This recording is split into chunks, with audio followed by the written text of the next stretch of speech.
ایک जमाना था जब सेठ आबिद का नाम जबान ज़दे आम था। आज से चंद बरस कबल इनका शुमार पाकिस्तान के अमीर तरीन लोगों में होता था। अब भी अपनी नेट वर्थ के हिसाब से वो मुल्क के 30 अमीर तरीन अफराद में से एक माने जाते हैं। गुज़िश्ता रोज कराची में इनका इंतकाल हुआ तो ये एक अहद का खात्मा था।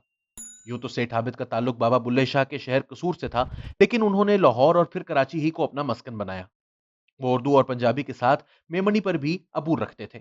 सेठ आबिद से मुताल्लिक यूं तो बेशुमार झूठी सच्ची कहानियां मशहूर हैं, लेकिन अवाम में सबसे ज्यादा मकबूल पाकिस्तान के एटमी प्रोग्राम के लिए रीप्रोसेसिंग प्लांट की स्मगलिंग की कहानी है।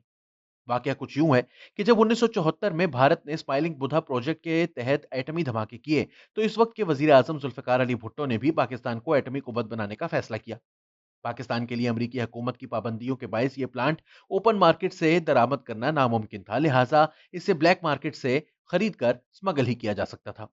इस काम के लिए जिस शख्स पर एतबार किया गया वो सेठ आबिद ही थे। कहा जाता है कि सेठ आबिद का स्मगलिंग की दुनिया में इतना मजबूत नेटवर्क था कि वही इस काम को सरंजाम देने की एहलियत रखते थे।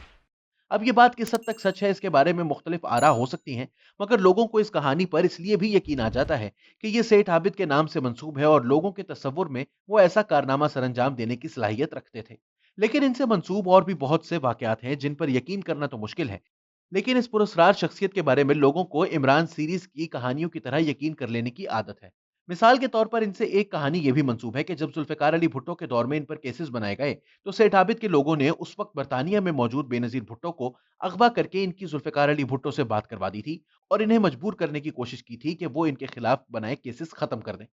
अब वो केसेस खत्म हुए या नहीं, मगर यह हकीकत है कि सेठ आबिद पर कोई बड़ा मुकदमा था भी तो वो जनरल जियाउल हक के दौर में खत्म कर दिया गया। जिया दौर में इन पर बने तमाम मुकदमात खत्म करने के हवाले से यह भी कहा जाता है कि जनरल जिया ने अपने अहम तरीन करम फरमा यानी मसूद महमूद को नवाजने के लिए इन पर यह नवाजिशें की।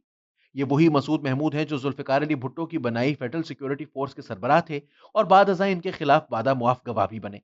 सेठ आबिद इनके बरादर निस्बती थे। नवाज शरीफ के पहले दौरे हुकूमत में कहा जाता है कि सेठ आबिद ने इन्हें पेशकश की थी कि अगर वो इन्हें पाकिस्तान से बैरून मुल्क स्मगलिंग की खुली छुट्टी दे दें, तो बदले में पाकिस्तान का तमाम कर्जा वो खुद उतारने के लिए तैयार है।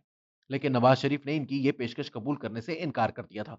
सेठ आबिद पाकिस्तान के बड़े सोने के स्मगलर्स में से होने के बावजूद मुल्क के मोअज़्ज़ज़ तरीन अफराद में से एक माने जाते थे, तो इसकी वजह भी यही है कि जनरल जिया ने इन पर बने तमाम मुकदमात खत्म कर दिए और इसके बाद सेठ आबिद ने एक मोतबर शहरी के तौर पर जिंदगी गुजारी। कुछ लोग मजाकन इन्हें दुनिया का मुअज़्ज़ज़ तरीन स्मगलर भी कहा करते थे। जुए के हवाले से भी इनके कई किस्से मौजूद हैं।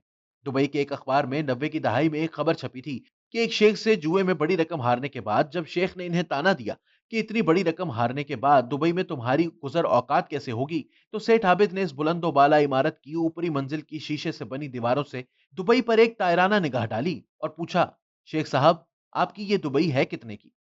ताहम सेठ आबिद की जाती जिंदगी बहुत सी मुश्किलात से भी इबारत है। सेठ आबिद के 4 बच्चे थे, जिनमें से 3 बेटे और एक बेटी थी।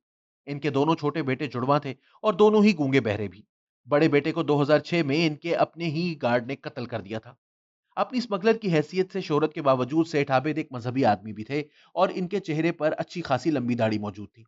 बेटे के इंतकाल के वक्त भी यानी शाहिदीन के मुताबिक जमात इस्लामी के उस वक्त के अमीर काजी हुसैन अहमद इनके घर तशरीफ लाए थे और इनके गले लगकर सेठ आबिद खूब रोए थे।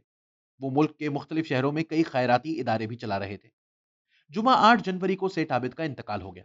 नमाज जनाजा डीएचए कराची में अदा कर दी गई। नौजवान नस्ल ने इस पुरस्कार शख्सियत के बारे में बहुत कम सुन रखा है।